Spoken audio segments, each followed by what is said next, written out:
Hello friends, मैं जमाल और Android tutorial series में हम काम कर रहे थे एपीआई के ऊपर। तो लास्ट वीडियो में हमने देखा था कि हम वॉली लाइब्रेरी के थ्रू किस तरह से एपीआई का इस्तेमाल करके डेटा को इंसर्ट कर रहे थे डेटाबेस में। उस वीडियो को शेयर करने के बाद, पब्लिश करने के बाद बहुत सारे रिक्वेस्ट आए कि रेट्रोफिट पे भी वीडियोस बनाया जाए वगैरह वगैरह।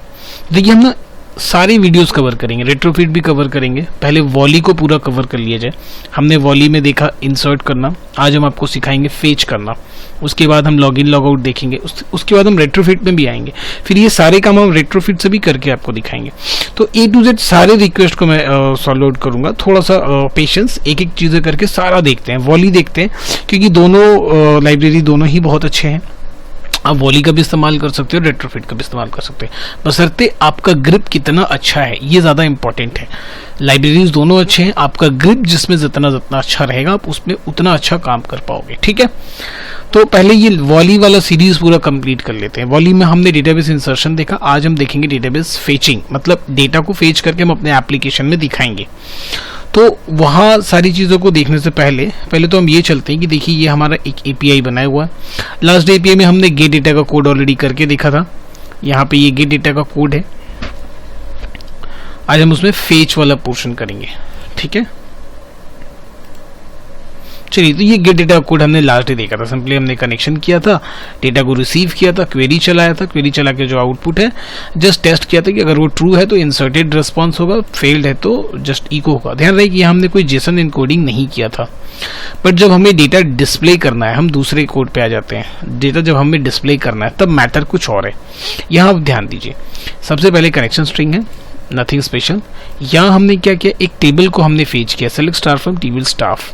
अब ये टेबल क्या है मैं आपको दिखाता हूँ। This is our table, android_db table staff. इसके अंदर 4 फील्ड हैं, आईडी, नेम, डेजिग्नेशन और इमेज। इस बार हम इमेज का इस्तेमाल करने वाले हैं, ध्यान रहे। लगे हाथ हम इमेज भी देख लेंगे कैसे इमेज अपने को डिस्प्ले करना है। तो इससे यहाँ पे ये क्वेरी चल रहा है, जो भी क्वेरी आ रहा है उसे हम एक एरे में रख रहे हैं, उसके बाद हम उसे एनकोड करते रहे। इस बार एनकोडिंग जरूरी है क्योंकि उस एनकोडेड डेटा को हमें रिसाइकलर व्यू में दिखाना है, तो थोड़ा सा एक अलग ऑप्शन बनता है। तो ऑब्वियसली आपको बिना जेसन एनकोड किए हुए ये डेटा आप नहीं भेज सकते। तो इस पूरे आउटपुट को, जो भी इस डेटा में आउटपुट आएगा, उससे हम क्या करेंगे, जेसन में एनकोड करके तब यहाँ प्रिंट करेंगे।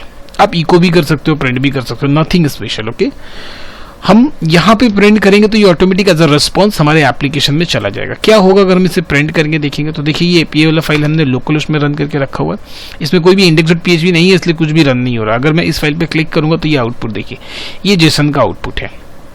इसी जेसन आउटपुट को हमें रिस्पॉन्स में रिसीव करना है। रिसीव करके फिर आगे की प्रोसेस को मैं आपको दिखाऊंगा कैसे होता है।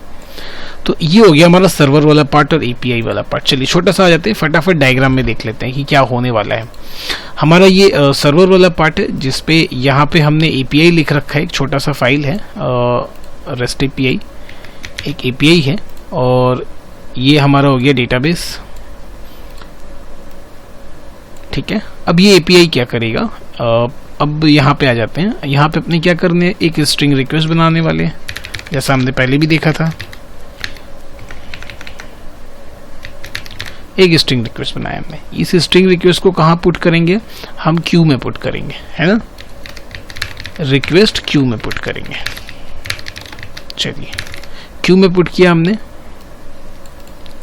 इस स्ट्रिंग रिक्वेस्ट को क्यू में पुट किया।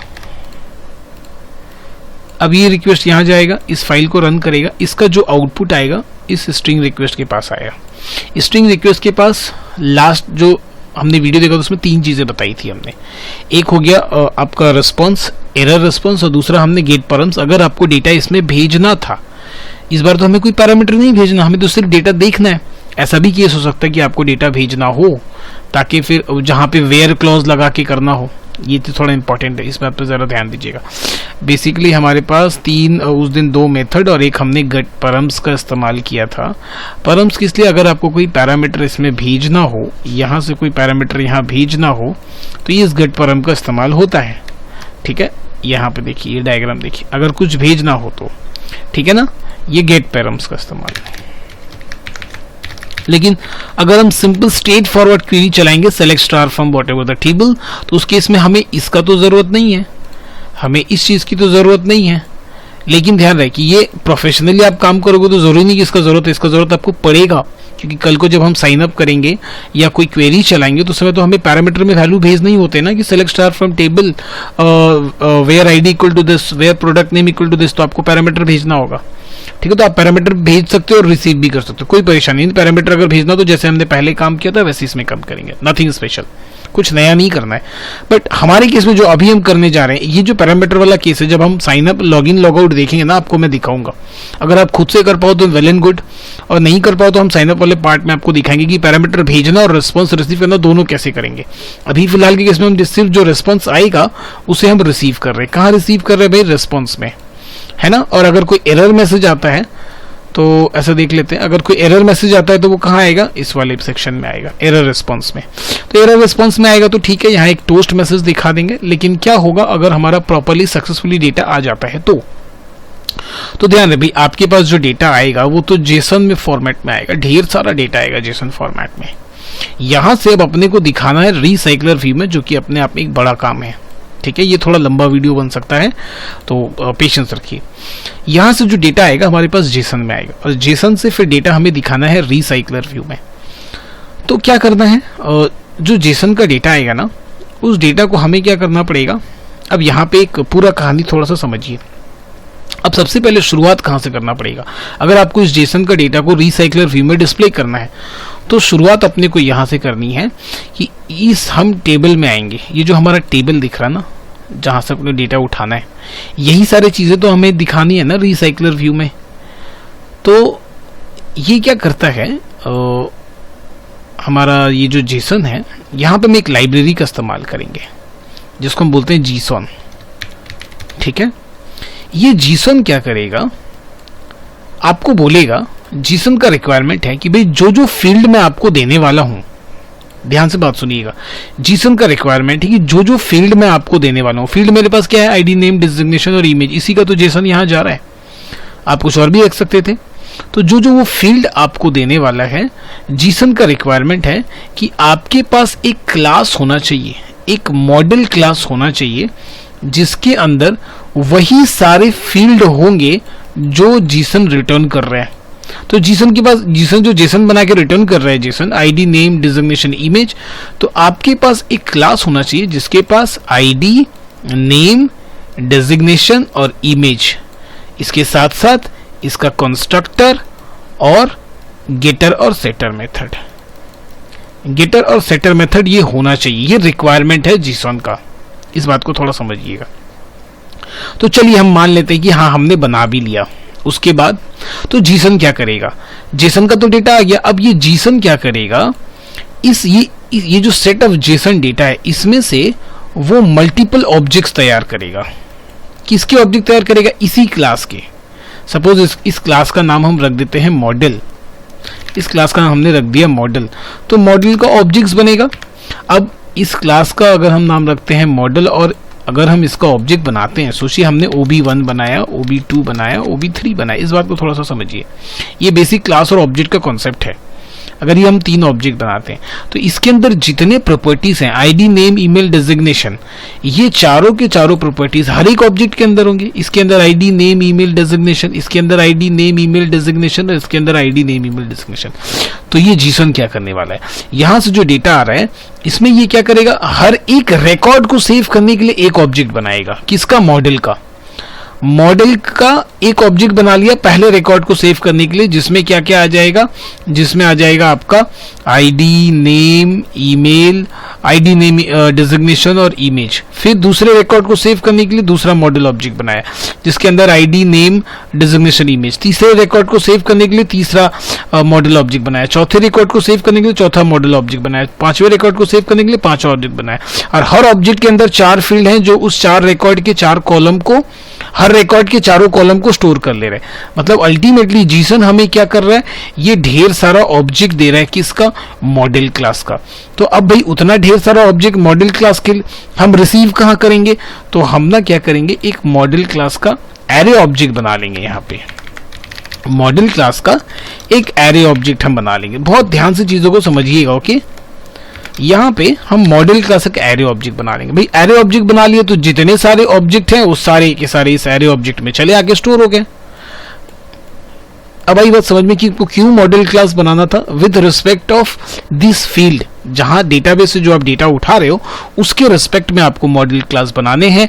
अब आप ध्यान रखिए, आप कहीं से भी डेटा उठाइए, आप ये देखिए कि आपका क्या क्या डेटा उठ रहा है, उसके हिसाब से हमें मॉडल क्लास बनाने, उसके अंदर कंस्ट्रक्टर, गेटर और सेटर मेथड, क्योंकि जीसन हमें उसी मॉडल क्लास का एरे ऑफ ऑब्जेक्ट्स रिटर्न करेगा, objects number of objects return करेगा, तो हम उस नंबर ऑफ ऑब्जेक्ट्स को क्या करेंगे, मॉडल क्लास के एरे ऑफ ऑब्जेक्ट्स में रिटर्न कर देंगे।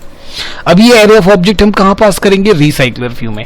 रिसाइकलर व्यू के अंदर क्या क्या होता है, सॉरी नॉट रिसाइकलर व्यू, ये हमारा एक एडाप्टर क्लास होगा, ठीक है। यहां हम क्या पास करेंगे, एडाप्टर। अब इसको ना अपने को नेक्स्ट स्लाइडर में मैं आपको ये इसका अंदर का पूरा आर्किटेक्चर समझाता हूं, माई एडाप्टर। बस इतना ध्यान रखिए, यहां से ये एरे ऑफ ऑब्जेक्ट्स को हम माई एडाप्टर में पास कर देंगे। अब इतनी बातें समझ आते हैं तब हम माई एडेप्टर में आते हैं। ये दोनों बिल्कुल अलग अलग चीजें हैं, ठीक है। माई रिसाइकलर व्यू पे काम करना, माई एडेप्टर को समझना एक अलग काम है। और यहाँ पे हम देख रहे हैं कि वॉली लाइब्रेरी से किस तरह से हमने डेटा को उठाया, उस डेटा को, वो जो डेटा हमें जेसन में मिला है, उस जेसन का इस्तेमाल करके हमने ये मॉडल क्लास पहले बनाया, और क्यों मॉडल क्लास बनाया और जेसन हमें क्या रिटर्न करेगा, ये बातें हमने यहाँ आपको समझा दी। तो अब ये बात ये डायग्राम के साथ आपको क्लियर हो। अब मैं नेक्स्ट स्लाइड में आपको दिखाता हूँ कि अब ये जब हम ये डेटा भेजेंगे, ये डेटा हम वो जो एरे हम भेजेंगे, तो ये हो गया हमारा मॉडल क्लास, ठीक है। बहुत बड़ा हो गया, छोटा करते हैं। ये हो गया हमारा मॉडल नॉट मॉडल क्लास, ये हो गया हमारा माई एडाप्टर क्लास। ये माई एडाप्टर जो कि एडाप्टर को रिसाइकलर एडाप्टर को एक्सटेंड करेगा। अब यहाँ पे बहुत सारी चीजें हैं समझने को, ध्यान से समझिए, क्योंकि जो ये हमारा मोबाइल है,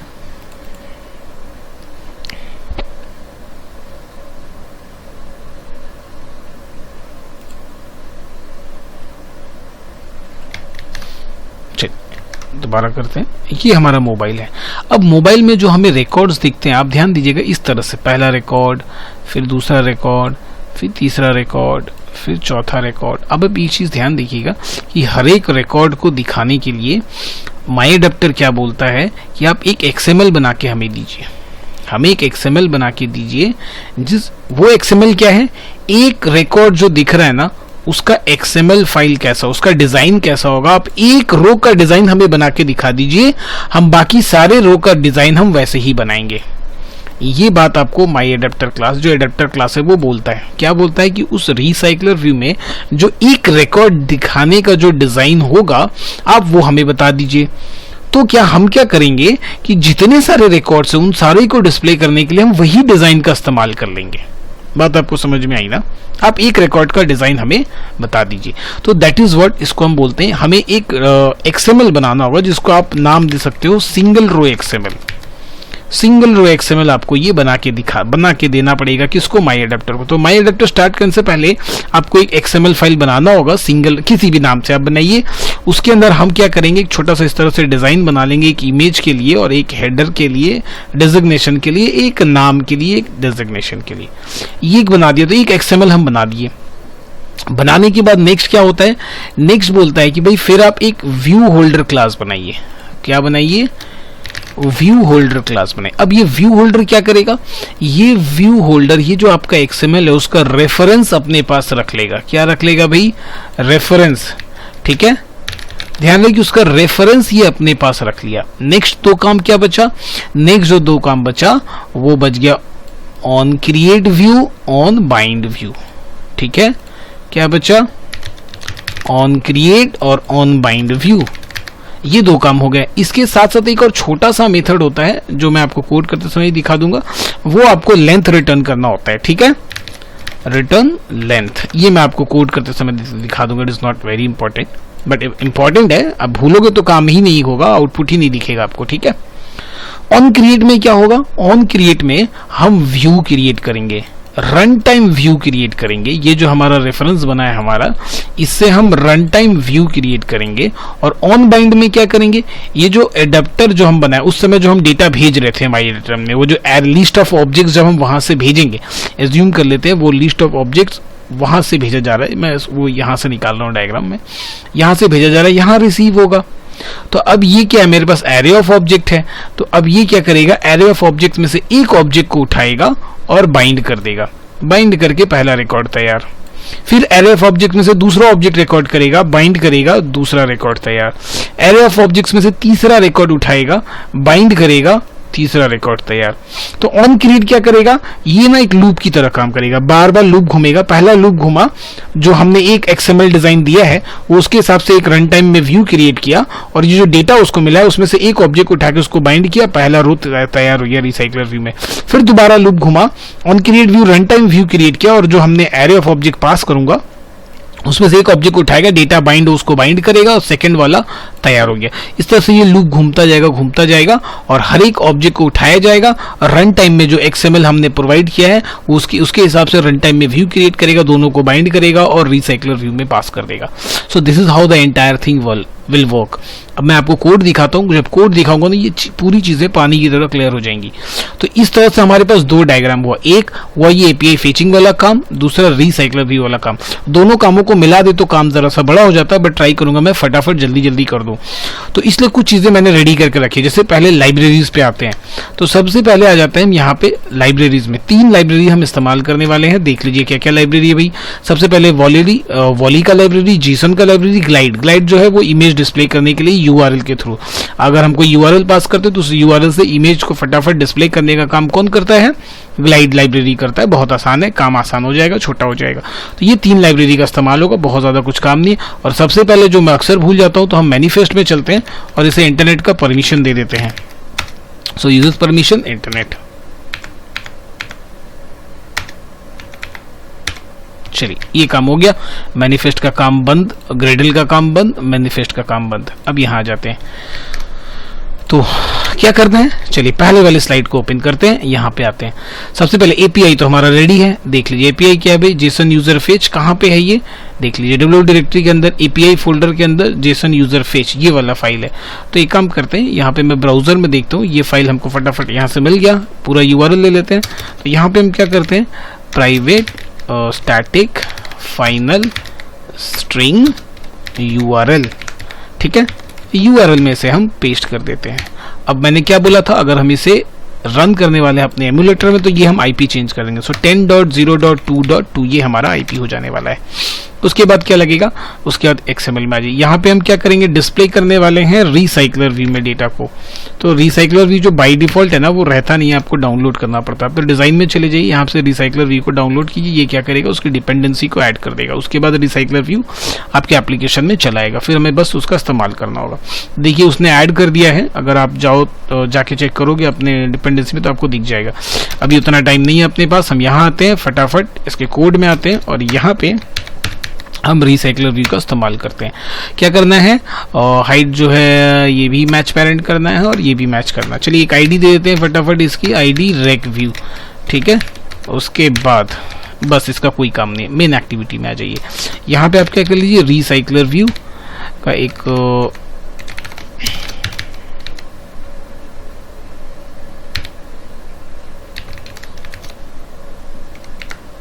चलिए कभी कभी होता है ना, वो नहीं लेता है, तो अपने को क्या करना पड़ेगा, यहाँ पे इस तरह से पेस्ट करना पड़ेगा। और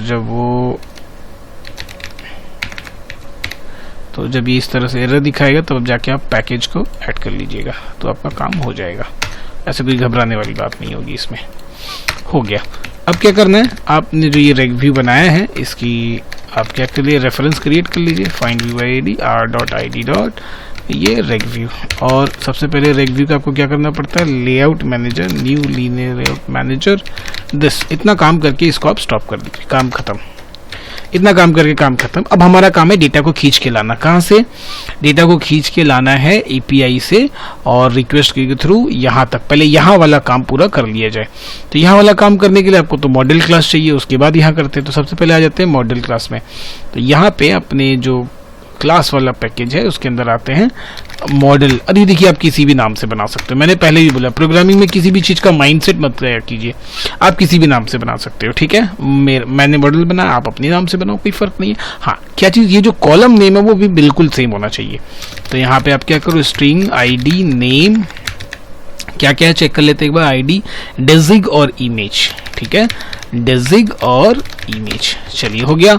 अब यहाँ पे मैंने क्या बताया आपको, कंस्ट्रक्टर।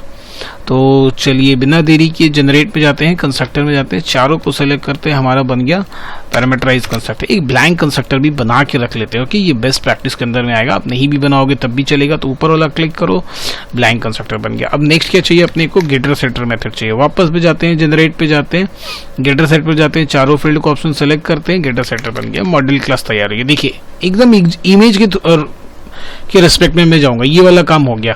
अब क्या करना, अब ये स्ट्रिंग रिक्वेस्ट की जो डेटा आएगा उसे जेसन और जीसन में कन्वर्ट करना है।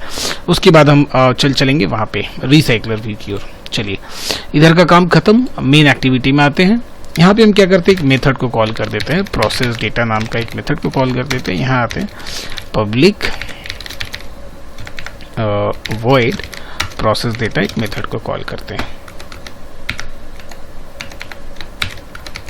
ठीक है, क्या करना है इसके अंदर, सबसे पहले स्ट्रिंग रिक्वेस्ट तैयार करना है ना। तो स्ट्रिंग रिक्वेस्ट तैयार करते हैं, रिक्वेस्ट न्यू स्ट्रिंग रिक्वेस्ट। अब जैसा कि हमें पैरामीटर नहीं भेजना हमारे केस में, ओके। आप बाद में जब मैं इसको साइन अप करूंगा तो वहां पे पैरामीटर भेजना भी होता है, रिसीव भी करना होता है। तो उस केस में आपको पहले क्या करना पड़ेगा, मेथड पास करना पड़ेगा। इस केस में मेथड पास नहीं करना, तो यूआरएल, उसके बाद न्यू रिस्पॉन्स, है ना। देन फिर यहाँ पे क्या करना है अपने को, यहाँ पे फिर न्यू रिस्पॉन्स एरर लिस्नर। बस बात हो गया खत्म, बहुत छोटा सा काम था। अब यहाँ पे आ जाते हैं, इसको पहले प्रोसेस कर देते हैं, फिर उधर आएंगे। अब रिक्वेस्ट क्यू बनाते हैं, इसके अंदर हम क्या करते हैं, Volley dot new request queue get application context, और फिर इस क्यू में हम प्रोसेस कर देंगे किसको, इस रिक्वेस्ट को डाल देंगे, जो डेटा वहां से आया, जो रिस्पॉन्स यहाँ से। पहले अगर एरर आता है तो क्या करेंगे, एरर आता है तो टोस्ट में जाएंगे, toast dot make text get application context. ये जो एरर वाला पार्ट है इसी को मैं टू स्ट्रिंग करके दिखा देंगे, और टोस्ट में जाके फिर length long dot to show. चलिए बात खत्म। यहाँ पे सारा कहानी, सारा खेला यहाँ पे है। क्या करना है, अब यहाँ पे आपको वो जो जेसन का डेटा आएगा उसे हमें जीसन का इस्तेमाल करके, ध्यान रहे जेसन का डेटा आएगा, जीसन जो लाइब्रेरी है उसका इस्तेमाल करके एरे ऑफ ऑब्जेक्ट्स में कन्वर्ट कर लेना है। अब एरे ऑफ ऑब्जेक्ट्स मतलब आप यहाँ पे ध्यान दो, देखो एक एक रिकॉर्ड इस तरह से दिखा रहा है ना। पहला रिकॉर्ड यहाँ से इस ब्रैकेट से चालू हुआ और वो जो है यहाँ तक नेम एमडी जमाल एमडी, उसके बाद ये एडी2, फिर यहाँ से लेके यहाँ तक, फिर तो इस तरह से क्या होगा, देखिए यहाँ तक गया ना।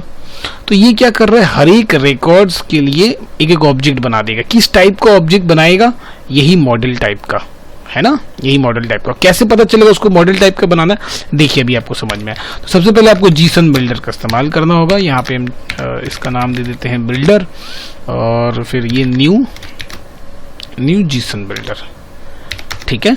उसके बाद फिर जीसन का ऑब्जेक्ट बनाएंगे, इसको स्मॉल में इसका बिल्डर डॉट क्रिएट। इतना काम खत्म। अब एक चीज आप देखिएगा, ये जो जीसन है क्या कर रहा है, देखिए जीसन डॉट फ्रॉम जेसन, इसका एक्सेप्ट लिया। अब ये क्या, ये जो रेस्पॉन्स जो आ रहा है उसको पास करेंगे, और ये जो मॉडल है हमने बनाया है, मॉडल का एरे डॉट क्लास, ये लिखना है। अब ये जब रिसीव करेगा तो मॉडल का तो ढेर सारा डेटा रिसीव कर रहा ना, डेटा ढेर सारा ऑब्जेक्ट रिटर्न कर रहा। बस यही देखिए, यहाँ हमने उसको बताया अपने जीसन को कि भाई जो डेटा है, तुम जो डेटा भेज रहे हो उसके रिस्पेक्टिवली मैंने ये मॉडल क्लास बनाया है। तो अब ये जीसन क्या करेगा, जो डेटा आ रहा है उसके डेटा टाइप्स को, उसके कॉलम को, और आपने जो फील्ड बनाए हैं क्लास में उसको मैच करेगा। सेम है कि नहीं, तभी यहाँ काम होगा, नहीं होगा तो फिर काम खराब। अगर सेम है तो ठीक है। अब उसके लिए वो क्या करेगा, अगर ये ओके है तो उसी के इस मॉडल के रिस्पेक्ट में ढेर सारा इस मॉडल का ऑब्जेक्ट बना के आपको रिटर्न कर देगा, जिसको हमने इस ऑब्जेक्ट में रिसीव कर लिया डेटा में। अब यहाँ पे क्या हुआ, हमारे पास मॉडल के ढेर सारे ऑब्जेक्ट हो गए जिसको हमने एरे ऑफ ऑब्जेक्ट में रिसीव किया है। इसी एरे ऑब्जेक्ट को पकड़ना है और उठा के हमें एडेप्टर क्लास में फेंक देना है, कहानी खत्म। ठीक है, बस अब इसको यहाँ तक ही हम रोक देते हैं। अब आगे की कहानी, मतलब अब आ जाते हैं, ये वाला पार्ट हमारा खत्म, ये चैप्टर खत्म, ये पूरा आर्किटेक्चर खत्म। नेक्स्ट आर्किटेक्चर हमारा आ जाता है कहाँ पे, माई एडेप्टर में। ठीक है, तो माई एडेप्टर में कहानी शुरू होती है बिल्कुल सिंगल रो के पास से। तो चलिए यहाँ पे आ जाते हैं, अपने रेस्ट में आ जाइए, लेआउट में आ जाइए, right click new layout resource file, यहाँ पे आप क्या दे दिए, सिंगल रो, बस सिंगल रो दे दीजिए, कोई छोटा सा नाम है, ओके। अब देखिए सबसे ज़्यादा टाइम टेकन यही का काम होता है, इसलिए हमने क्या किया भाई, एक छोटा सा सिंपल सा एक डिज़ाइन जो है वो बना के रख दिया। आप चाहो तो डिज़ाइन में जाके देख लो क्या है डिज़ाइन, कुछ नहीं है, एक लीनियर लेआउट ओवरऑल लिया, फिर उसके अंदर एक और लीनियर लेआउट लिया जिसको दो हिस्से में बांट दिया। चलिए देख लेते, एक लीनियर लेआउट वर्टिकल, उसके अंदर एक और लीनियर लेआउट जो कि हमने हॉरिजॉन्टल लिया, लेफ्ट साइड में इमेज रखा, राइट साइड में एक और लीनियर लेआउट लिया जिसको वर्टिकल कर दिया, उसके अंदर दो टेक्स्ट व्यू डाल दिए T1 एंड T2, एक इमेज फोटो दिखाने के लिए, एक उसके अंदर एक टेक्स्ट व्यू नाम दिखाने के लिए, T2 ये दिखाने के लिए, ठीक है। तो मैं ना सोर्स कोड आपको दे दूंगा, आप वहां से चेक कर लेना इसको, ठीक है। इसमें हम टाइप नहीं करेंगे, it will take a lot of time. तो चलिए ये वाला काम खत्म, अब यहाँ पे आ जाते हैं। चलिए तो वहां पे जाने के लिए फिर वापस अपने आप क्लास वाले पैकेज में आ जाओ, यहाँ पे एक क्लास बनाओ जिसका नाम दे दो आप माई एडाप्टर। देखिए बिल्कुल जैसा मैं लिख रहा हूँ, जैसा मैं डायग्राम बना रहा हूँ उसी तरीके से मैं काम करूँ। माई एडाप्टर के अंदर सबसे पहले ये बनाते हैं ताकि इसका रेफरेंस लिया जा सके। तो कोड में आ जाते हैं, हम एक और क्लास बनाते हैं, क्लास माई व्यू होल्डर। ये किसी भी नाम से बन सकता है एक्सटेंड्स, लेकिन ये recycler view dot view holder को ही एक्सटेंड ये करेगा, ठीक है। यहाँ पे डबल क्लिक कीजिए, इसको क्लिक कीजिए, कंस्ट्रक्टर तैयार, कुछ नहीं करना। अब ये क्या करेगा, ध्यान दीजिए, एक चीज ध्यान दीजिएगा, XML में जो आपने डिजाइन बनाया है क्या क्या भाई, IMG है, T1 है, T2 है, ये है ना, बस वही बात आपको। अब ये मॉडल क्लास का कोई काम नहीं, इसे बंद कर देते हैं। सिंगल रो पे बस थोड़ा सा काम रह गया, क्या, IMG T1 T2, वही चीज आपको यहाँ पे बना देने कंस्ट्रक्टर में। सो IMG इमेज व्यू हमने ले लिया एक IMG, और फिर हम दो टेक्स्ट व्यू ले लेते हैं T1 एंड T2। सेम नाम रखने से फायदा ये होगा कि यहाँ पे आपको थोड़ा लिखना कम होगा। देखिए कैसे, तो IMG इक्वल टू यहाँ पे item view dot find view by ID R dot ID dot, और ये हमारा वहाँ पे भी हमने IMG रखा है ना। बस इसको कॉपी कीजिए, पेस्ट कीजिए, पेस्ट कीजिए। इसको क्या करना है, अपने T1 और इसको कर दीजिए, इसको कर दीजिए T2, यहाँ भी T1 और यहाँ भी T2, काम खत्म।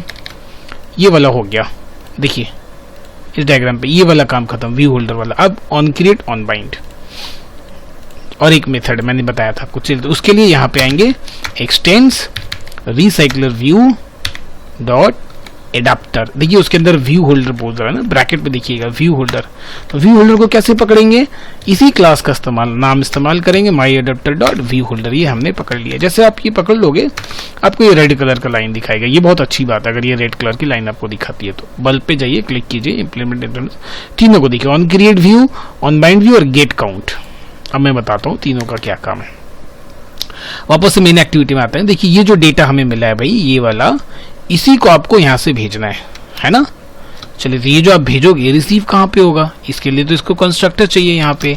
तो ये वहां से जब वो मॉडल का एरे ऑफ ऑब्जेक्ट भेज रहा है तो आपको भी तो मॉडल का एरे ऑफ ऑब्जेक्ट बना के रखना होगा जो वो रिसीव करेगा, है ना। क्या भाई सही बोला मैं। अब तो आप ये लिखने के बाद आप तब कंस्ट्रक्टर बनाइएगा, ठीक है ना, ताकि वो फिर अपने आप इसको पकड़ लेगा तो आपको लिखना नहीं पड़ेगा। तो देखिए अब हम वहां से भेज रहे हैं, यहाँ पे ये रिसीव हो रहा है। तो चलिए लगे हाथ आप यहाँ से भेज ही दो। तो यहाँ पे हम ऑब्जेक्ट बना रहे हैं my adapter, adapter equal to new my adapter. क्या भेजे यहाँ से, देखिए डेटा को भेज दिया हमने। लगे यहाँ समझ में आ गया कि भाई इसका ऑब्जेक्ट हमने यहाँ भेज दिया, अब वो यहाँ रिसीव हो गया डेटा पे। अब ये ऑन क्रिएट मैंने क्या बोला, ये रन टाइम में व्यू क्रिएट करता है, इसका दूसरा कोई काम नहीं। ये जो XML है उसका वो रन टाइम में व्यू क्रिएट करता है, बाइंड का काम बाइंड के अंदर होता है। मतलब मैं क्या बोला कि आप एक थोड़ा डिजाइन उसको बता दीजिए, एक रो का डिजाइन बता दीजिए, वो सारे रो के लिए उसी तरह का डिजाइन बनाता चला जाएगा और डेटा को उसके अंदर फीड करता चला जाएगा। तो डिजाइन बनाने का काम इसका हो गया, डेटा फीड करने का काम ही हो गया। अब ये लूप की तरह घूमता चला जाएगा, इटरेट होता चला जाएगा जब तक आपके पास रिकॉर्ड है। हर रिकॉर्ड के लिए ये डिजाइन बनाएगा और ये उसके अंदर डेटा फीड करेगा। ये काम होगा, बड़ा पैरेलली बड़ा खूबसूरती से काम होता है। तो यहाँ चलिए हम एक रन टाइम में व्यू क्रिएट करते हैं। व्यू यहाँ हम क्या करते हैं, layout inflator dot from parent dot gate context. कहाँ से भैया होगा ये, इन्फ्लेट। किसको इन्फ्लेट करेगा, आर डॉट लेआउट डॉट जो हमने सिंगल रो बनाया है। इसके अंदर दूसरा को क्या करना पड़ेगा, पेरेंट और फॉल्स। नेक्स्ट क्या करना है, ये रिटर्न करेगा। किसका ऑब्जेक्ट रिटर्न करेगा भाई, न्यू माई व्यू होल्डर, उसके अंदर व्यू को पास कर देगा। देखिए डिजाइन बनाने का काम खत्म। ऑन बाइंड यही सारा कहानी है। अच्छा, उससे भी पहले सबसे पहले अक्सर स्टूडेंट भूल जाया करते हैं ये गेट आइटम काउंट। ये जो डेटा आपको रिसीव हो रहा है जिसके अंदर सारा डेटा भरा हुआ है, ये बस उसका लेंथ रिटर्न करता है। सो डेटा डॉट लेंथ, ये एरे है तो ऑब्वियसली लेंथ उसका प्रॉपर्टी होता है, तो लेंथ हमने रिटर्न कर दिया। कभी कभी यहाँ तो क्या एरे लिस्ट होता है, तो एरे लिस्ट के लिए साइज रिटर्न करना पड़ता है। ऑन बाइंड में आ जाते हैं। ऑन बाइंड का काम बाइंड करना है। तो देखिए होल्डर इसको हम भेज चुके हैं, तो सिंपली ये क्या करेगा, यहाँ पे आएंगे holder dot t1 dot set text, ठीक है। डेटा यहाँ पे है मेरे पास, पोजीशन ये वाला इस्तेमाल करना है, तो डेटा इसके अंदर पोजीशन बाहर निकल के गेट क्या क्या देना भाई, नेम देना है आपको पहले। तो ये हो गया नेम पहले वाले के लिए, दूसरे वाले के लिए पेस्ट किए होल्डर डॉट t2, और यहाँ पे आपको क्या देना है, गेट नेम की जगह अपने को गेट डेजिग्नेशन देना है। हो गया, दोनों में तो हो गया। इमेज का क्या है, इमेज के लिए थोड़ा सा लॉजिक है। इमेज के लिए हमने ग्लाइड लाइब्रेरी इस्तेमाल किया है, तो आपको ग्लाइड में जाना है, ग्लाइड डॉट विद, सबसे पहले तो उसको कॉन्टेक्स्ट देना पड़ता है। तो कॉन्टेक्स्ट के लिए हम छोटा सा एक लॉजिक इस्तेमाल करेंगे, आपको मेन से कॉन्टेक्स्ट पास करने की जरूरत नहीं है। यहाँ जो है ना होल्डर, बस उसी से आप किसी भी, इसमें से 3 आपके पास व्यू हैं, किसी एक को भी पकड़ लीजिए, डॉट जाके उसके गेट कॉन्टेक्स्ट को उठा लीजिए, आपका गेट कॉन्टेक्स्ट का काम खत्म, ठीक है। आप इमेज को उठा लीजिए, t2 को उठा लीजिए, t1 को उठा लीजिए। जरूरी नहीं कि यहाँ t1 ही मैंने क्यों इस्तेमाल किया, ओके। स्टूडेंट को ये कंफ्यूज नहीं होना चाहिए, आप कोई भी इस्तेमाल कर लो, किसी का भी कॉन्टेक्स्ट, किसी से भी आपको कॉन्टेक्स्ट मिल जाएगा। तो सेकंड हो गया लोड, यूआरएल कहाँ से मिलेगा भाई, तो यूआरएल में हम जो मेरे पास जो सेव हो रहा है, जो डेटाबेस से आ रहा है, आप एक चीज नोटिस कीजिए, यहाँ पे तो सिर्फ नेम है। आप लॉग इन करके देखिए, यहाँ पे आप देखिए, देखो आप इमेज पे चेक कर लो, देखो प्रकाश.jpg सिर्फ नेम है मेरे पास, है ना, देखिए ये नेम है। और आपको दिखाने के लिए आपको पूरा पाथ चाहिए होगा, मतलब ये एपीआई, इसके अंदर इमेजेस स्लैश, उसके बाद देखिए ये pp.jpg, ये फुल पाथ चाहिए होगा। बट आपको तो मेरे पास से ये जो एपीआई से सिर्फ pp.jpg मिल रहा है, मतलब ये वाला पाथ आपको वहाँ पे मैनुअली लिखना पड़ेगा। मतलब आप यहाँ पे ऐसे डबल कोटेशन दो, और आपने ऑलरेडी यहाँ पे यूआरएल तो यहाँ तक तो इस्तेमाल किया ही है, यहाँ तक तो आपने इस्तेमाल किया ही, बस यहाँ से यहाँ तक कॉपी करो। इसके बाद आप नहीं, इसके बाद इमेजेस है, इमेजेस के बाद ये वाला पोर्शन में आप क्या करोगे, डेटा, फिर इसके अंदर पोजीशन मतलब ये तो मेरे पास एरे ऑफ ऑब्जेक्ट है ना, अब उस एरे ऑब्जेक्ट में कौन सा ऑब्जेक्ट ये पोजीशन से मिल रहा है, उसके बाद डॉट गेट इमेज, लोड किस में अंदर करना है, इनटू किसके अंदर भाई, सो होल्डर डॉट img, इसके अंदर अपने को लोड करना है। बड़ा अच्छा सा, बड़ा खूबसूरत ये लाइब्रेरी है, बहुत अच्छा लाइब्रेरी है। यूआरएल से इमेज डिस्प्ले करने के लिए बहुत अच्छा लाइब्रेरी। सबसे पहले से कॉन्टेक्स्ट देना है, फिर यूआरएल देना है, वो यहाँ तक हो गया। उसके बाद किसके अंदर पास करना है, किसके अंदर डिस्प्ले करना है, तो वो इमेज में हमने दे दिया, बस काम खत्म। कुछ दिख रहा है आपको इसके अंदर, ऐसा कुछ भी था, सारा काम हो गया। माई एडेप्टर का सिंगल रो बनाया हमने, माई एडेप्टर बनाया, view holder which takes the reference of this XML file, on create, run time view create करने के लिए, बाइंड रन टाइम में बाइंड करने के लिए, है ना। अब यहाँ से देखिए, अगर आपको अभी भी ये व्यू होल्डर समझने में परेशानी है, मैं आपको एक आसान सा एग्जांपल देता हूँ, ठीक है, बहुत आसान सा। आपने कभी देखा बारात वगैरह में, शादी वगैरह में, क्या ढेर सारे वो मिठाई के पैकेट्स आते हैं, ढेर सारे मिठाई के पैकेट्स होते हैं, वो पैकेट्स अलग रखे हुए होते हैं, मिठाई अलग रखे होता है। एक बंदा आता है, वो बस पैकेट में पैकेट बनाता जाता है, मिठाई भरता चला जाता है, पैकेट बनाता जाता है, मिठाई भरता चला जाता है। बट वो पैकेट बनाने के लिए आपको एक सैंपल बना के उसको दिखाना पड़ता है, तो बस वही है। यहाँ पे ढेर सारे ये एक्सएमएल बनाए ना हमने, उसे एक सैंपल बना के दिखा दिया, देखो भाई कार्टून ऐसे बनाना है, मिठाई ये हम यहाँ पे आपको पैरामीटर में भेज रहे हैं, आपको यहाँ से मिठाई उठाना है और उस सेट में से आपको पैकेट बनाना, उसके अंदर भर देना है।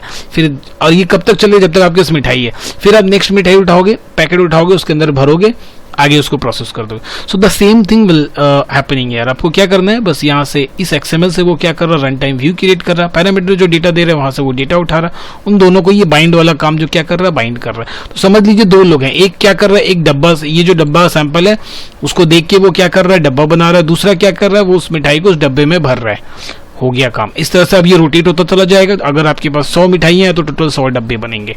एक डब्बा का डिजाइन आपको बना के दिखा दिया गया था। यही है पूरा कहानी माई एडिटर का। अगर ये आप ये समझ गए तो समझिए भाई आप समझ गए माई व्यू होल्डर। नहीं समझ में आया तो आप दोबारा मुझे कमेंट में लिखिएगा, I will try to make it again. और समझ गए तो भाई बहुत अच्छी बात है। चलिए माई एडिटर का काम हो गया, मेन एक्टिविटी में वापस आ जाते हैं। प्रोसेस डेटा यहाँ पे सब कुछ हो चुका है, एडाप्टर। अब आगे का काम बस इतना सा रह गया है, ये जो रिसाइकलर व्यू है इस व्यू को बोलना है भाई कि आपका जो एडाप्टर क्लास है वो ये एडाप्टर है। हो गया आई थिंक। अब कुछ भी नहीं बचा, एक बार रन करके देख लेते हैं, बाकी सारा कहानी हमें वहीं पता चलेगा।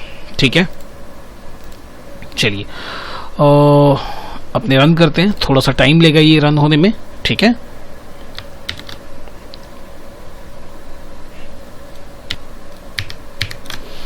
चलिए ये लाइव हो चुका, रन हो चुका है हमारे एप्लीकेशन में, देख पा रहे हैं आप लोग।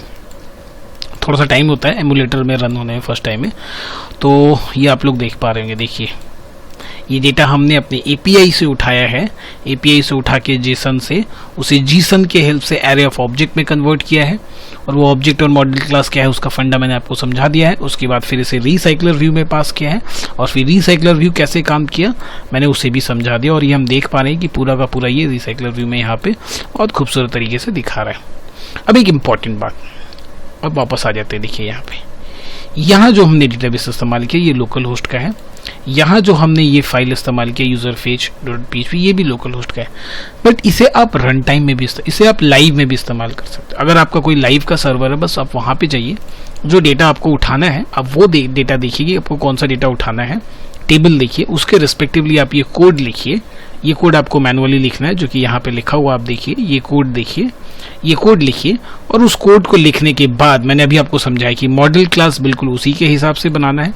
ये मॉडल क्लास देख लीजिए, मॉडल क्लास बनने के बाद फिर आप अपने ये मेन एक्टिविटी में पहले डेटा को प्रॉपर तरीके से रिसीव कर लीजिए, जेसन बिल्डर का इस्तेमाल करके ये सारा जेसन और ये एरे ऑफ ऑब्जेक्ट रेडी कर लीजिए। उसके बाद यहाँ से आपको जो काम करना है कीजिए, यहाँ से आपको डेटा रिसाइकलर व्यू में दिखाना है, लिस्ट व्यू में दिखाना है, यहाँ से आपको लॉगिन करवाना है, साइन अप करवाना है, वो सारे काम कीजिए। आने वाले वीडियोस में हम साइन अप लॉगिन भी आपको दिखाएंगे, फिर ये सारे काम हम रेट्रोफिट से भी करेंगे। तो ये दो आर्किटेक्चर थे जो मैंने आपको समझाने की कोशिश की। पहले एपीआई से फेचिंग से फिर जेसन से किस तरह जीसन से एरे ऑफ ऑब्जेक्ट्स, उस एरे ऑफ ऑब्जेक्ट्स बनाने के लिए पहले क्लास लगेगा मॉडल क्लास।